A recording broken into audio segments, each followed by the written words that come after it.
quick counter is one of the most powerful play styles in eFootball right now, but it can also go completely wrong.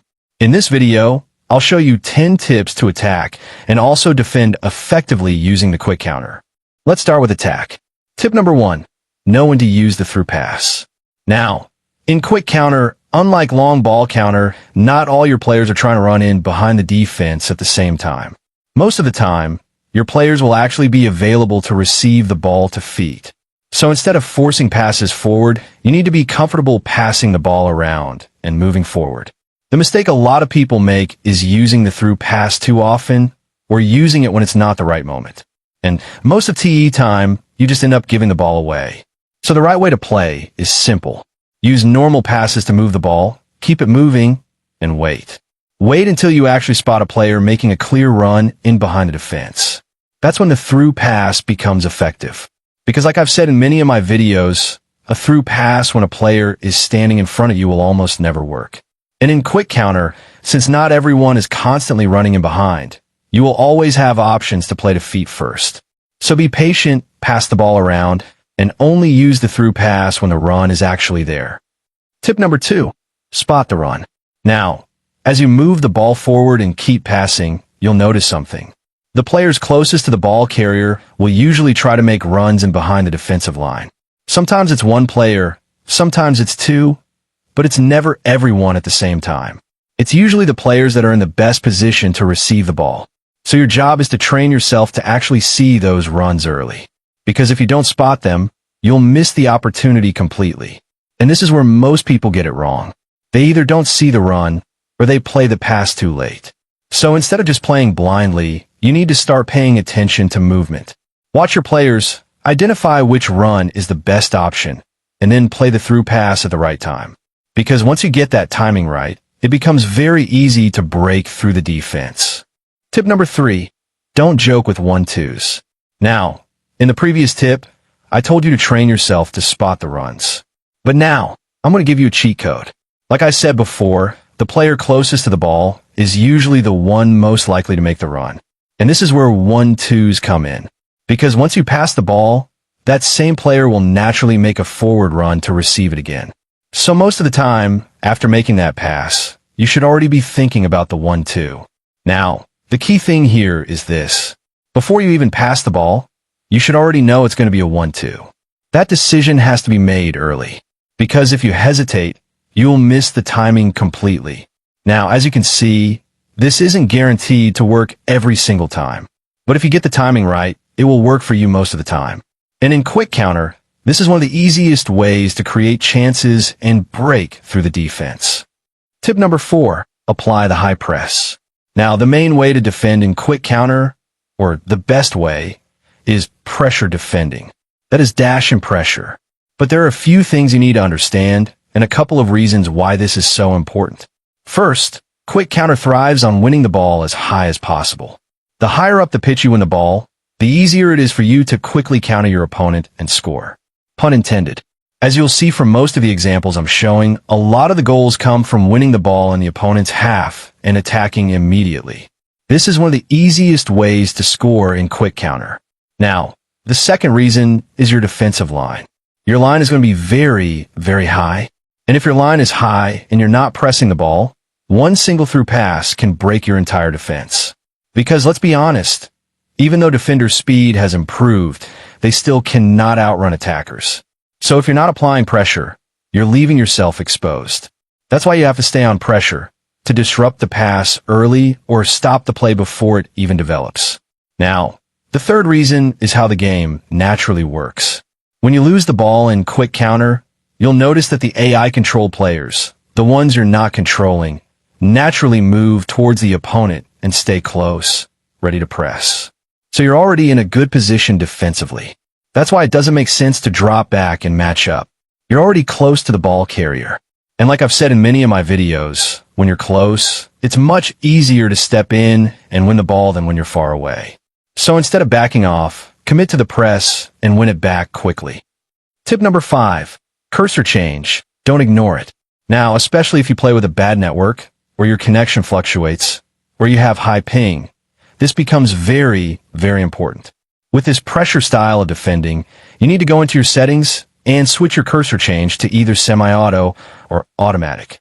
But personally, I prefer semi-auto because it gives you more control compared to automatic cursor switching. Now, what this does is simple. The AI helps you switch to the player closest to the ball carrier, so you can press immediately. So instead of struggling to manually select the right player every time, the game is already putting you in the best position to defend.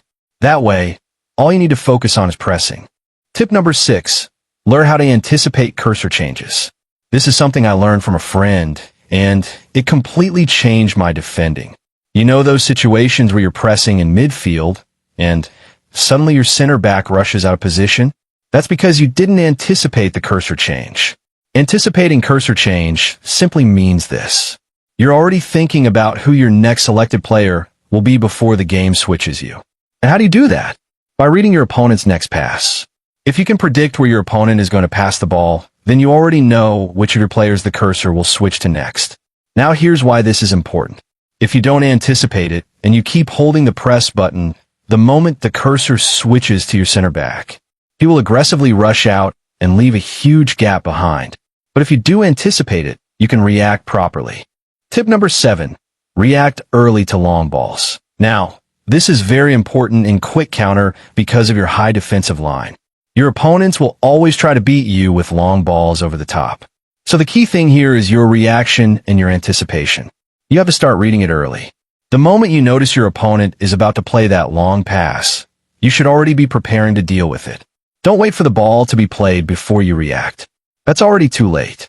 Now, once you recognize it early, you have to make a quick decision. If you can chase it down safely, go for it. But if you know you're not getting there in time, don't hesitate. Attack the ball immediately and clear it. Because the danger usually comes when you hesitate or try to recover too late. That's when the attacker gets in behind. But if you react early and commit, you stop the attack before it even becomes a problem. So it's not just about your defenders. It's about how fast you read the situation and how quickly you act. Tip number 8.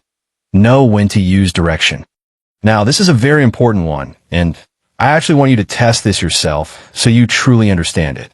Whenever you're pressing, you have to know when to use direction stick. Now, normally, the way the dash and pressure button works is simple. Once you press it, your defender naturally moves in the correct angle to apply pressure. But the moment you start adding direction, things can go wrong. Because at that speed, it's very difficult to be precise with your movement. So instead of closing down the opponent properly, you might accidentally push your defender slightly off the line. And that small mistake is enough to open up your defense. That's why you sometimes see your defense breaking apart while you're trying to press. Now, if you're already close or side by side with a ball carrier, that's when you can introduce direction. At that point, you can guide your defender into the opponent, use physical contact, and try to win the ball. But if you mistime it or miss the player, you've already created a gap. So the safer approach, especially if you're still improving, is to press without using direction. Let the game guide your movement first, then apply direction only when it's necessary. Tip number 9, formations. Now, normally, I'm not someone who tells you exactly what formation you must use. Because the truth is, every formation can work if you understand how to use it properly. But with quick counter, there are certain types of setups that naturally give you more success. And it comes down to this. You want players running from deep, not players who are already standing on the last line. That's very important. So formations with more presence in midfield, especially attacking midfield areas, tend to work better than formations that are overloaded with forwards. That's why formations like 4-2-2-2, 4-2-3-1, and similar setups fit very well with quick counter, because they naturally create those late runs into the box. Now, even when I use something like a 4-3-3, I still adjust it to fit this idea. Instead of keeping my wingers very high, I like to use them as supporting strikers. So they drop slightly deeper and then make aggressive runs into the box. That way, I still keep the width, but I also get that advantage of attacking from deep. Now, another very important thing, your center forward. Your center forward must be very reactive and have high acceleration. Because in quick counter, you're not always running long distances. You're attacking short spaces quickly. It's about that first burst of speed. That quick movement when the defender is not set. That's why acceleration is more important here than just top speed. For example, players like Lionel Messi or Kylian Mbappe work perfectly in this system, because once they move, they explode immediately. And that's exactly what you need in quick counter. So instead of focusing only on speed, focus on players who can accelerate quickly, react fast, and attack space instantly. That's what makes the system work. Tip number 10, and I saved this for last. Learn to recycle possession. Now, there will be moments in quick counter where your attack just gets stuck. The defense is already set, and if you try to force it, you'll most likely lose the ball. And once you lose the ball in those high central areas, it becomes very dangerous. That's one of the easiest ways to concede. So instead of forcing the play, recycle the ball. Play it back, reset, and build again. Because when you recycle possession, you naturally drag your opponent out of shape. And once they step out, you can attack again, and your quick counter becomes effective again. So don't rush it every time. Sometimes the smartest move is to reset and go again. If this helped you, drop a like, subscribe, and I'll see you in the next one.